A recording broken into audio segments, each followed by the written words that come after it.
You're listening to Leadership Powered by Common Sense with your host, Doug Thorpe. Here's Doug. Well, hello again, everyone. This is Doug Thorpe, and you're listening to another episode of Leadership Powered by Common Sense. My guest today is a gentleman who's going to help us talk about kind of I guess I'll call it a mid-career pivot and shift. It's not uncommon that folks climb a ladder up to a certain point and then kind of hit a plateau or start asking themselves questions about what's next and where to go and what to think about. So my guest is going to help us explore those ideas. His name is Phillip Hilt. Phillip, welcome to the show. Thank you, Doug. Glad to be here. So it's a little bit of a custom here, Phillip, to first talk about your backstory. You know, what is it you've done that got you inspired to help others with these themes that we're going to explore? Tell us that backstory. Sure, we'll do. My backstory started in kind of a factory life. When I graduated high school, I didn't go to college right away, so I just started working kind of blue collar jobs. And through that, I enjoyed the work. I liked working with my hands. And at a certain point, I found a mentor that wanted me to kind of show what I could do as far as leadership. He saw something in me. And so I started doing more supervisor roles, more management positions. Eventually, I did go back to school to get a degree and found myself in management roles. I was in a position where I was leading a group of 200 people, 6 of them were managers. So pretty large team in my career. And throughout my career, the part that energized me the most was being able to help other people on their development path. So kind of taking what I had learned, my path, and how my mentors and coaches had helped me, kind of help other people do the same thing. So no matter what background they were from, what opportunities they had, but really helping leaders with their development so they can reach the goals that they wanted to reach. And so that eventually led me to a position where now I can coach leaders in their career and kind of focus all of my energy on that aspect of helping others through one-on-one coaching and development. So I'm curious, when you were first sort of given that opportunity to become a supervisor, do you remember what went through your head in that immediate moment when you realized the reality of what you're getting ready to go do? Yeah, I don't think it set in immediately. I think there's so much energy behind it, like motivation from others and encouragement. And it's like, well, they said I could do it, so I can do this. And then getting into it and actually, being a part of, influencing people and motivating. I think later on that was a big switch. It's like, oh, this is not just telling people what to do. This is, this is taking time to get to know people and understand what's motivating them. And so at first it was, very high energy and excitement. And then, later on, once you start understand what it's really about, you have to step back and say, okay, now I need to learn a lot more. I'm thinking about that sort of that evolution of a career path, and I'm real quick. I'm remembering the move from going out of college into the job force. I had an opportunity all through my schooling to be a leader in various student organizations. So in a fashion, I guess you could say I was supervising, but it was all volunteer effort. In those student organizations, nobody's really getting paid to be there, but nonetheless, there was an organizational aspect to it, and I had a chance to be the head of a couple of things. But I vividly remember it was different the day it was really my job to be the leader, and there was a gravity about it that I couldn't quite put my finger on. And fortunately, it didn't take long to realize that no, this really isn't all that different. I do know how to deal with people, or I've got some experience doing it. So it was just a matter of connecting the dots and going ahead. And I think, to your point, the idea that there were others who voiced a confidence in you being the one, I think that confidence element is a big part of setting the tone and setting the direction.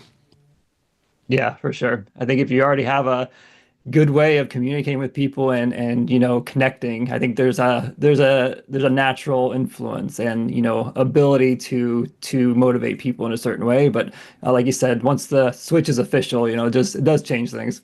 Yeah, it feels somehow different. Well, as you've kind of gone fast forward in the trajectory, I know there's a lot of reference in your website and in your own profile about helping those that are kind of in that mid management range and their continued advancement. Talk to us a little bit about that. What do you typically run into and with those kind of clients? Yeah, so typically the folks that are drawn toward me are in middle management positions. So think of manager, senior manager, director level. They've had success. They're a leader. They've had a management position for a good time. A lot of the folks I work with are late 30s to 50, and there seems to be a common theme with the people that I work with of yes, they've had the success in their career, and they've gained a lot of expertise and knowledge, but then there's also a piece of, okay, how do I influence more? And I think it's very natural, as we progress through our lives and get to that certain mid-career stage is, our what motivates us and what we value is it changes throughout our life. And so a lot of people, I think if they had success in leadership, they're starting to think of how can I really showcase my expertise and my knowledge, and how does that pass on to the next generation? How do I really have a bigger influence on the people that I lead? And it's just been a common theme for myself. Definitely as I transitioned in my career, it was a big part of it is, I've accomplished a lot of really good things in leadership, but how do I get to that next level and really feel like I'm putting it all together in a package in a way that really helps empower and create new leaders. And I think a lot of people in leadership have that same thought process. And when I talk to leaders that I work with, obviously there's a lot of motivations behind, providing for their families and really thinking about the future. The second half or the next step in their career is reoccurring themes that come up is, people want to provide for their family. They want to have a nice house. They want to be able to go on vacation. So there's a mix of those things of being able to have a really comfortable balanced and a life full of freedoms, but also using their skill sets to really help the next generation and bring up the next level of leaders behind them that are going to take over. Well, and for many in that place in their career, there's also another dimension of facing the reality that the organization above them is narrower. There aren't as many opportunities as there might have once been. And so the pathway becomes a little less clear about what's next or what could they strive for or choose to do without perhaps, or maybe it does include, leaving one company and going to another for finding that right opportunity. So, what are you seeing with folks that are kind of at that stage as well? Yeah, I think that's a good point you bring up about, get closer to a higher level. It does narrow, and that can bring up some, discomfort or unknowns if leaders aren't seeing kind of a path forward or what their next step is. And, I think it's a healthy place to be in to look at, other organizations or what are the other options. And, there's people that job hop. You look at the last few years specifically, coming out of the pandemic, a lot of, people job hopped, and it was an opportunity to get to a position where, you could quickly raise your salary, and not necessarily go through a ton of development or get more experiences. So it's very enticing for some people. The folks that I work with, they tend to, there's always that mentality of, do I just need to make a switch? Do I need to pivot to a new role, organization? The people that I've worked with that have found the most success are the folks that they've had success, they're in a comfortable role, and they feel strongly about the organization, and they typically decide to stay with the organization. And even if there's not a lot of development opportunities, which is not uncommon with organizations. There's only about 12% of organizations that have really solid leadership training and development programs established. And so it's not uncommon to be in a position you like and you like the people you work with, but not seeing that path forward. And that's where,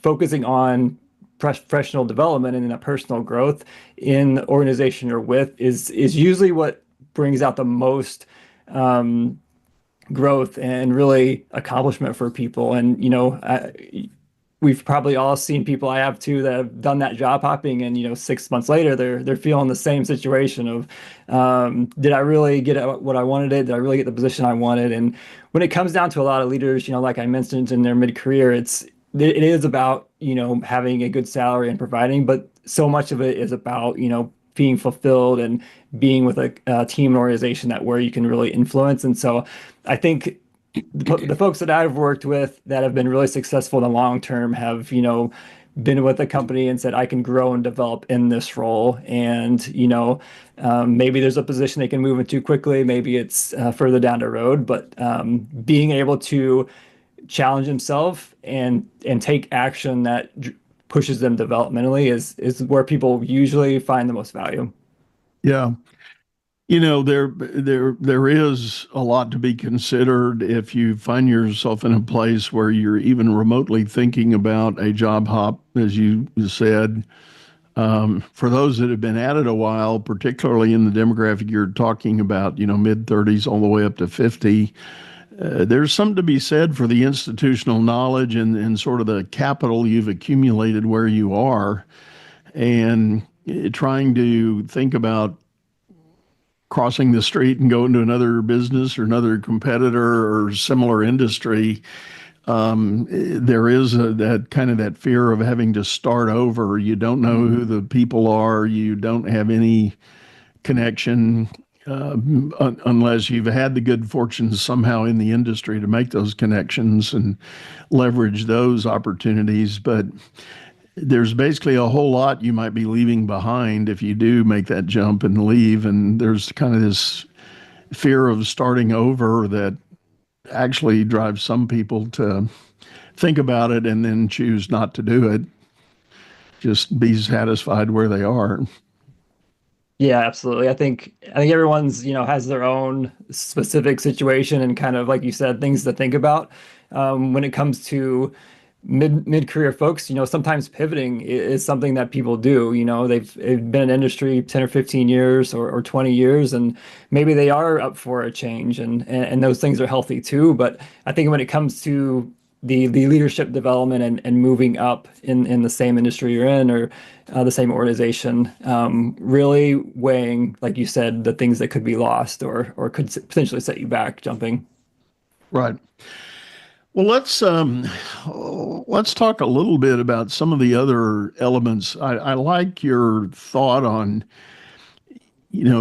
seeking that personal development, even if the company doesn't provide it. And I agree with you. My sense of it is that there aren't that many big corporations that have the real formalized leadership development pathway. They might do a kind of an impromptu course here or there, or they might provide something for their so-called high potentials, but for the rank and file of leadership, the manager or director that's been at it a while, if they're not on the high potential continuity list, they may not get offered a program to participate in, and the only other choice is to go seek it out on your own. So I like that idea, and it is, I think, a challenge for some to think about that, because inevitably that means an out-of-pocket expense. And again, to your point of balancing lifestyle, family, and other obligations, maybe there's not budget for that. How do people typically navigate that challenge? Yeah, it's a good question. I think one aspect that I've talked to a lot of leaders about, and is a decision of what actually closes the gap. To your point, if they're not getting specific training or a structured development program or path within the organization, what is closing that gap between where they're at and where they want to be? And some people will turn to education or more certificates. So in the business world, MBA is something that some folks will go after. And I've talked to many people in the field that have MBAs and don't have MBAs, and I've seen it multiple times where that kind of education goal, or that MBA tends to be like a point where they think that's going to get them to their next role. And in some cases, I think MBAs are very valuable for certain people, certain situations, but I've seen leaders that go after that and then it doesn't get them the role they want, or it delays them. And I think it's very important to consider that. And return on investment. People don't want to spend money that they're not going to see a return on, obviously. And so I think that muddies the water a little bit of how they get to that next level. Is spending 2 years and $50,000 on an MBA going to get you where you want, or working more strategically in the short term with a coach or a set of mentors to work on specific things that are going to have an immediate impact? Is that going to help more? And I'm kind of biased because I've worked with people that haven't gone the MBA route, and I didn't either in my career. And like I said, education is great, but you get to a certain point and you want to move up in leadership roles, and the technical side is most often not holding people back.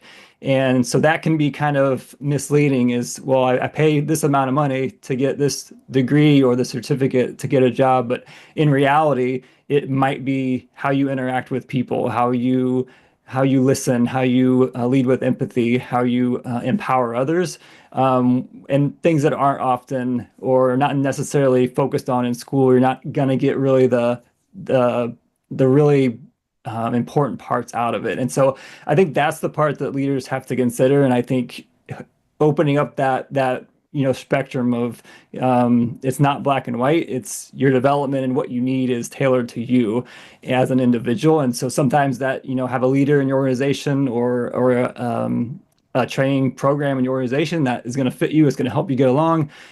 Sometimes that's certificates and education, but I think a lot of times it's finding those specific things that you need as an individual, and not just going after a broad paintbrush. It really doesn't help people in the short term, get those immediate gains they want.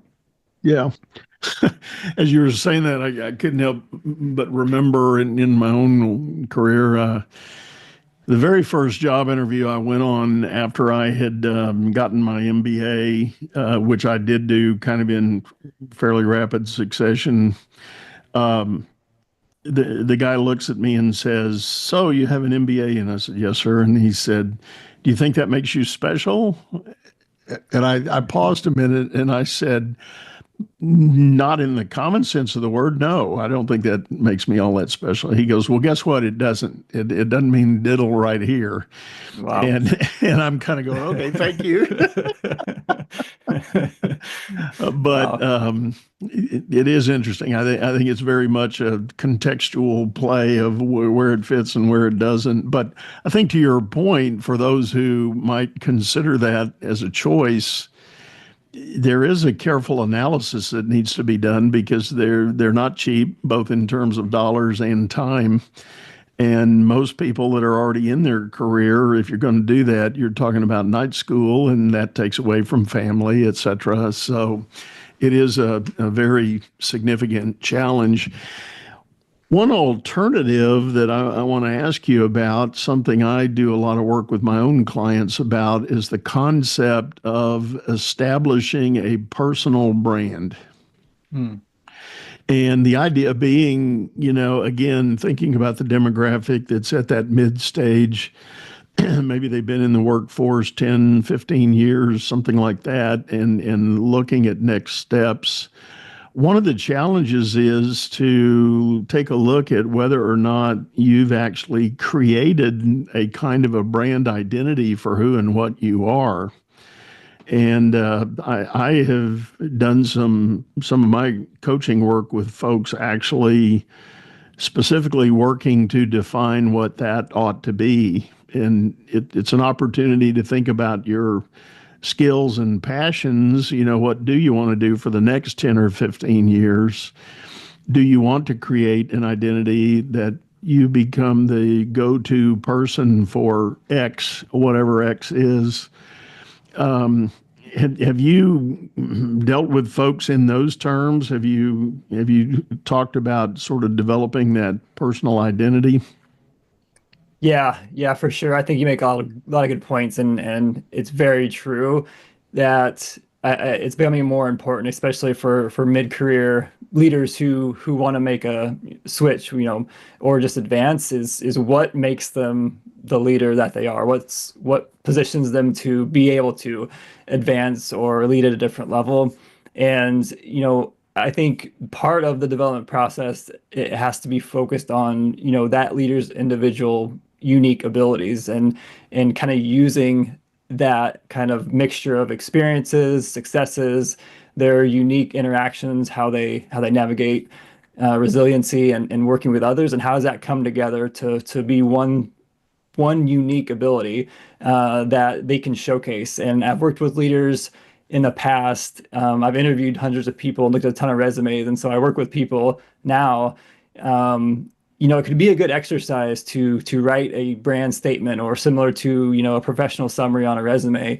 And is there uniqueness in it? Does it really bring out things that the leader can showcase as who they're known for, and something that they're consistent at? Or are they using just bland terminology of leading others and hitting goals, hitting metrics? So I challenge people in that aspect. Is have a statement ready, your elevator pitch. You can start over, you can ditch the old one you had, and really start of making it very unique to your experiences and your abilities. And as you mentioned, future facing, that's a huge part of it as well. As mid-career leaders have tons of experience, but it's also about the future. It's like, all right, if you've taken all of that and you have these unique abilities that you bring to the table, like, now's the time to showcase it, and then use that opportunity to share how it's going to propel you in the future and get to that next level role, or being able to influence at a higher level. So I think brand is really important. And like I said, I think it helps people condense all of their experiences and their expertise and their personal attributes into one thing that they can really create a foundation on. Yeah. And the basis and the reason I'm an advocate of doing that is that I know I've sat on the other side of the table. I've been part of a senior leadership team that we're looking out at a need to fill a management job, and the classic discussion is simply, who do we know that can do X? And it gets boiled down to this very basic sort of a need and expectation in a role that we want to fill. And we start going through the list of potential candidates, and it does come down to sort of reputational awareness of, oh, yeah, Philip's one of those guys. He does this, and he's been doing it, and, dot, dot, dot. You connect all that. And that's what creates the short list for promotion consideration, is sort of that brand awareness of being the person that is capable of, again, whatever X may be. I had a leader once I was working with, and we had done a lot of work on this sort of brand definition. And the challenge that the individual was facing was the fact that they had been with this company, large, publicly traded, been with them for a long time, and had been promised some things that just weren't happening. And so there was a degree of frustration.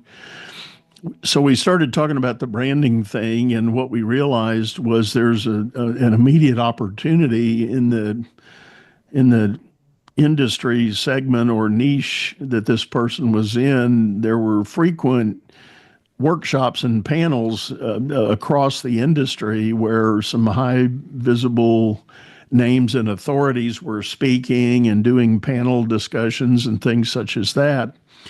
So we explored them getting involved in some of those events. And next thing you know, we put out these subtle little posts on LinkedIn hey, I had the great opportunity to attend blah, blah, blah conference, and I was invited to be on a panel with, Joe, Jane, and Sally, and they're the noted authorities and dot, dot, dot. And we did this process for about 90 days, and I was having a coaching session. My client said, guess what? I got the call from the C-suite. And I go, what do you mean? And they said, I got the call that said, hey, we've seen you at some of these conferences. You're becoming kind of a big deal for us. We really want to be sure you're not going anywhere. This is good exposure for our company.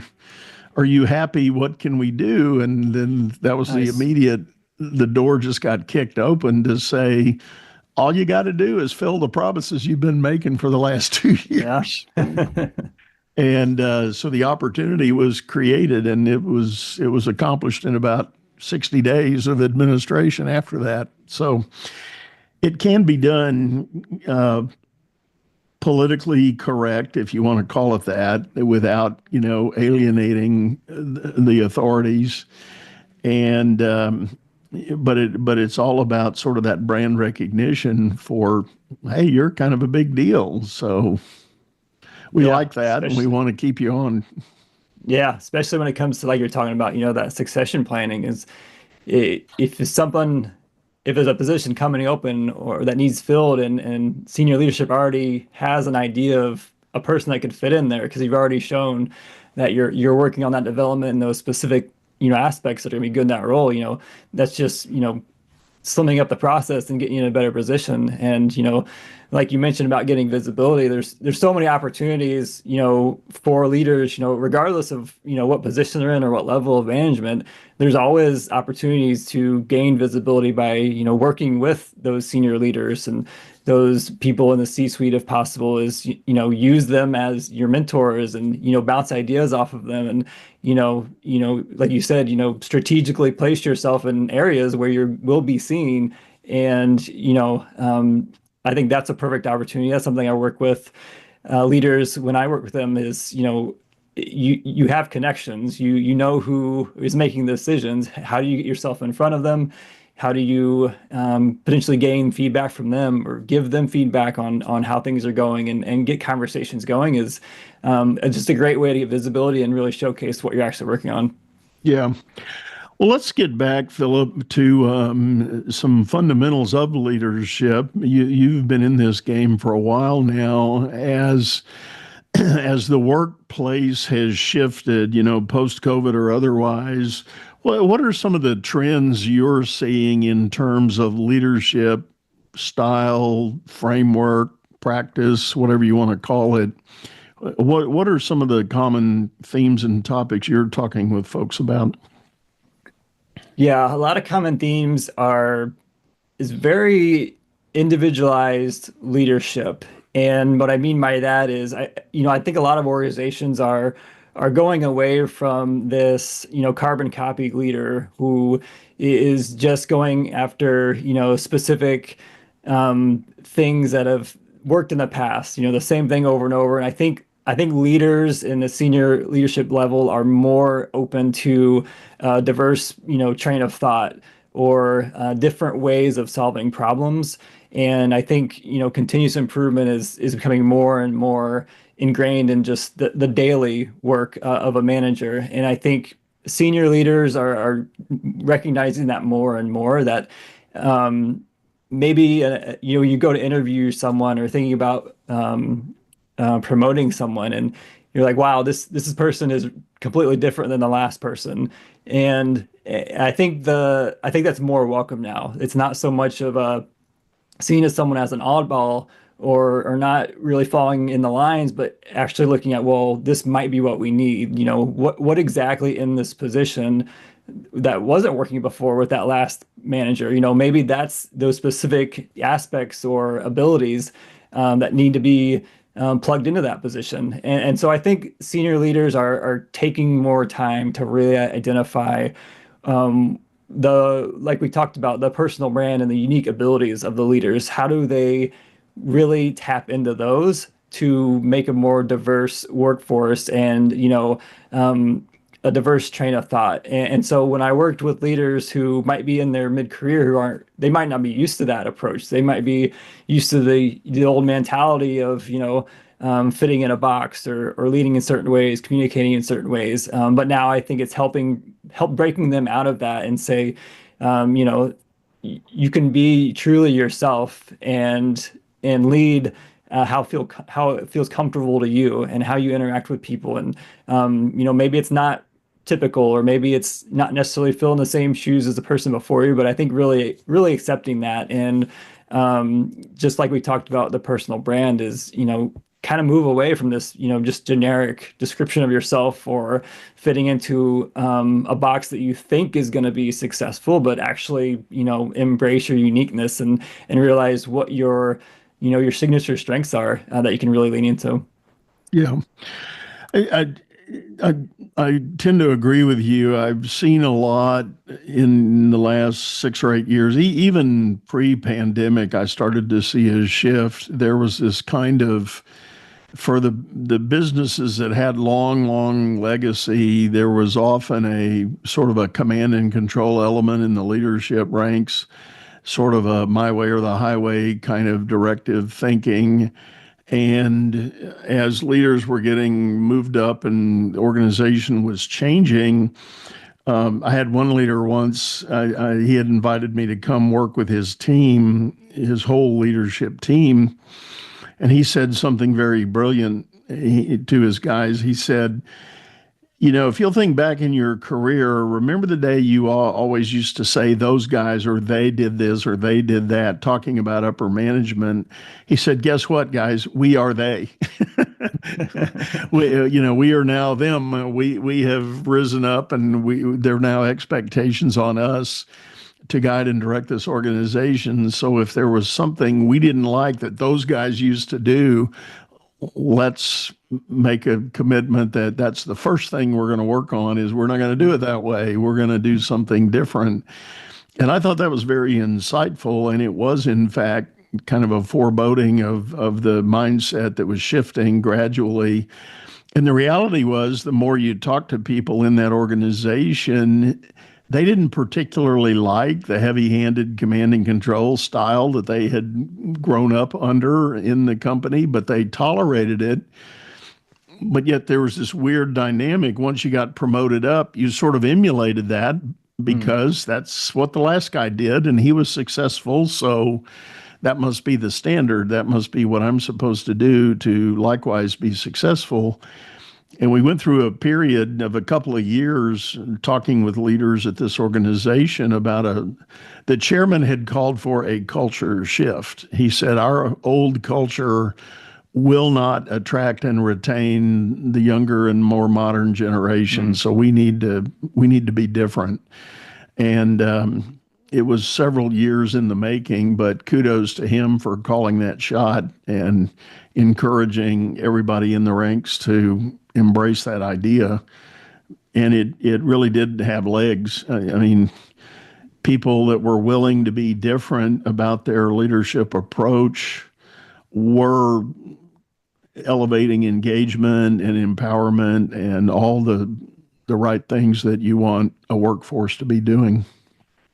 Yeah, and it's great to see that cascade down too. If top leadership can make that adjustment and see the impact that it can have, then those leaders that are under them are going to be able to embrace it and pass it down as well, and it'll just cascade throughout the whole organization. Sometimes it's simply a function of having a discussion. When you make it to that role of authority, you have a discussion with your direct reports and just talk about a new, more open and empathetic and collaborative leadership style, and have the ongoing discussion about what might that look like for us. Can we do that here? Can we do that there? And yes, there are certainly places in bigger companies where you don't want frontline employees with a whole lot of power. I mean, if a frontline employee's job is to monitor a pressure gauge on a giant piece of equipment, you don't want to give them a lot of latitude to adjust the boundaries on that gauge because the equipment's going to blow up. Yeah. So you still need to be a little prescriptive in certain elements, but for the most part, when it comes to making people decisions and directives and development, you can be a lot more open about that. Yeah, absolutely. Yeah.